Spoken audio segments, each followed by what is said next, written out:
to the video. Before we begin, if not already, please take a moment to subscribe. It helps out the channel a lot. And click the bell icon to receive notifications when I upload. Comment your little heart out. And most of all, please enjoy. Now back to the video. When the first Michael Bay Transformers movie came out, we were teased with an image of the severed head of the Statue of Liberty.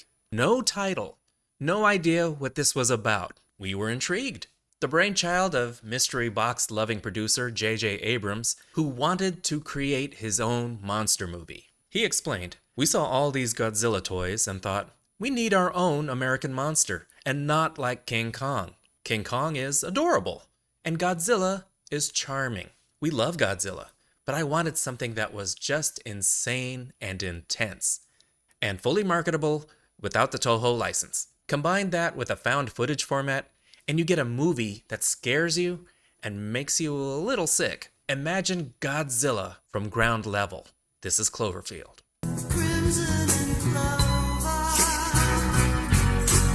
Alright, first, let's go over the rules of found footage movies. The characters will film everything. The camera will be pointed where it needs to be 90% of the time. The sound will be beyond the quality of a consumer camcorder. And most of all, batteries are infinite, especially when used as a light source. Now enjoy the movie. This screen says it's an SD card, yet the footage behaves like a tape.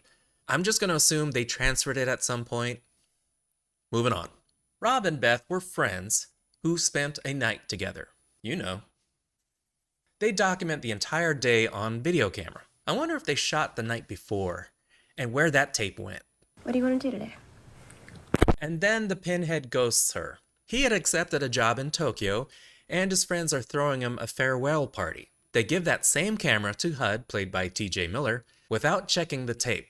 As he records, he'll erase some of those memories in between the monster attack, which are spliced through the movie to remind us of happier times and drive our heroes' motivations. Hud also has a thing for Marlena, played by Liz Kaplan. The camera isn't the only thing with a telephoto right now.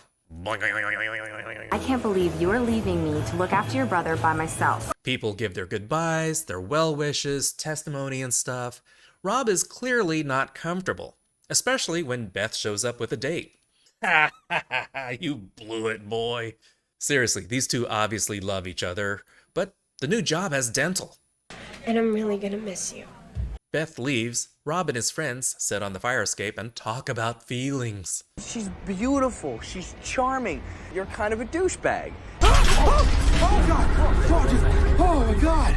There's a distant rumble and everything starts to shake. Hud, is this another bomb scare? On the news, a fuel tanker capsized just off New York by the Statue of Liberty.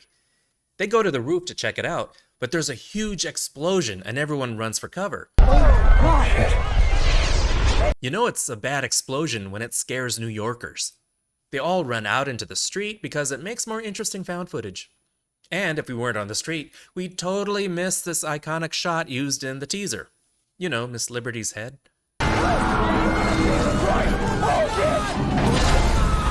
We get glimpses of something huge out there, and we kind of hear stuff, but we don't really see it. A building is demolished and we take cover in a store while all hell breaks loose outside. It's alive!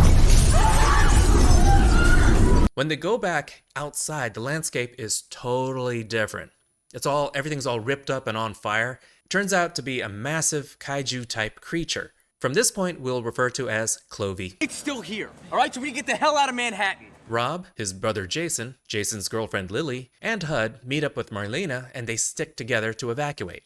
The crowd is brought to the Brooklyn Bridge, but Clovey's tail clobbers the bridge and does more damage than the Fantastic Four. It collapses, killing a bunch of people, including Jason. Rob has no time to grieve. Honestly, he doesn't seem to think about him in the second half of the movie. But he does get a call from Beth. "Hey, what's up, sugar tits?" He hears she's in trouble at her place. He can barely hear her, and the call cuts off. My battery's dead.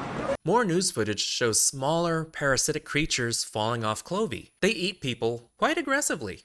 You know, I don't know if the movie actually says they're parasites. These could be children for all we know. Rob gets a new battery and he's able to check his messages, and he hears Beth. She's asking for help. And now you can see Rob decide to go help Beth. Admit it, big guy, you love her. So they stray away from the evacuation crowd, and we get our first good look at Clovey.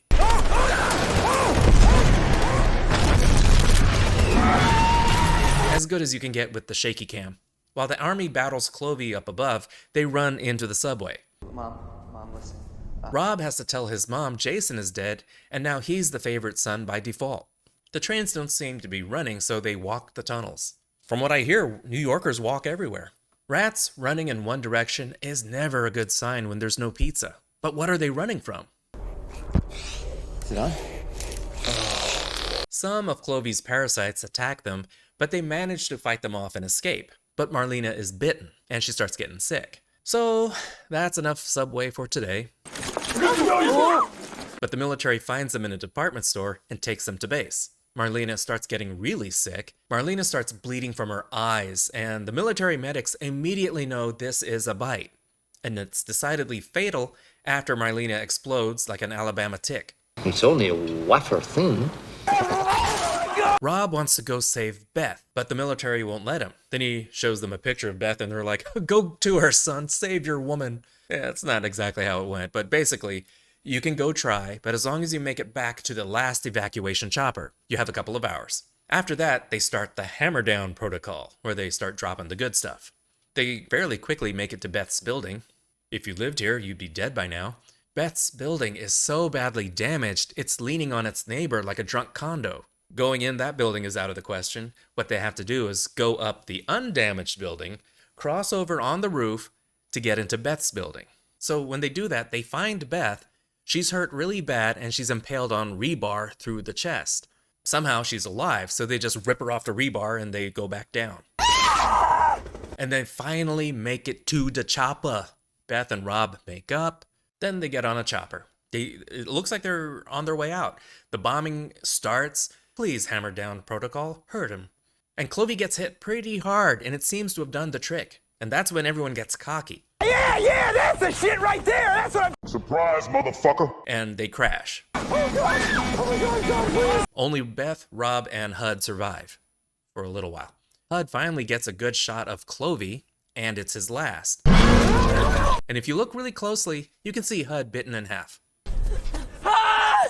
Rob and Beth grab the camera, we gotta keep filming, and hide under one of those tunnels they always find victims on SVU. They leave a last message on camera, say their goodbyes, declare their love, and prepare to die.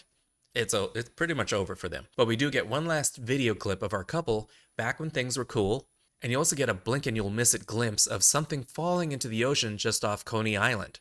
I slowed it down and enhanced it so you can finally see it for yourself. I had a good day. No, you didn't. But what about Clovey?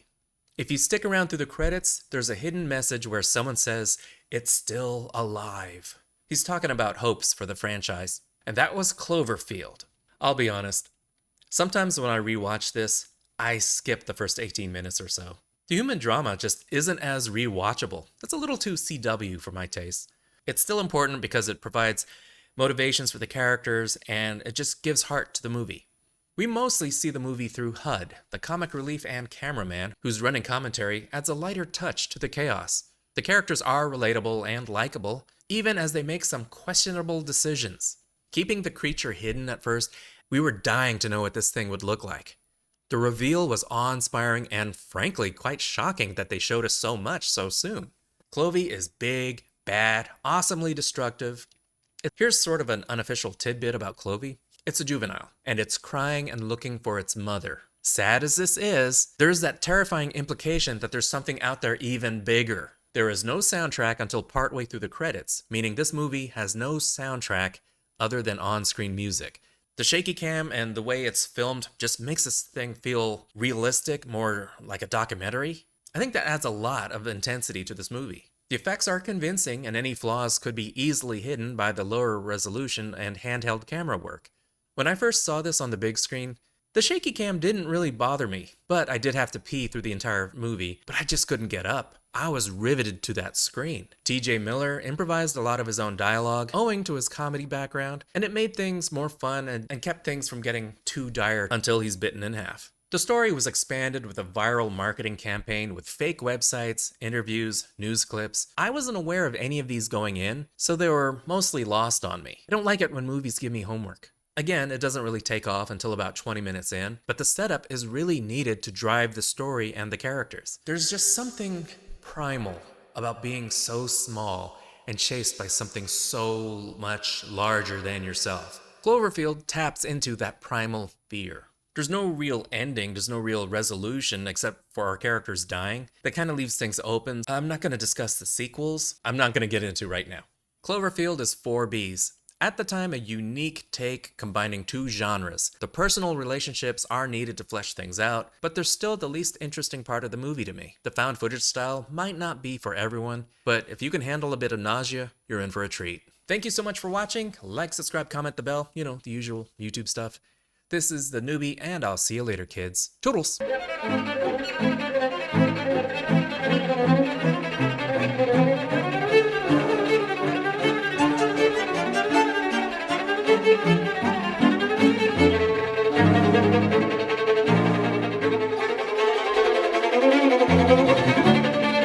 Thank you.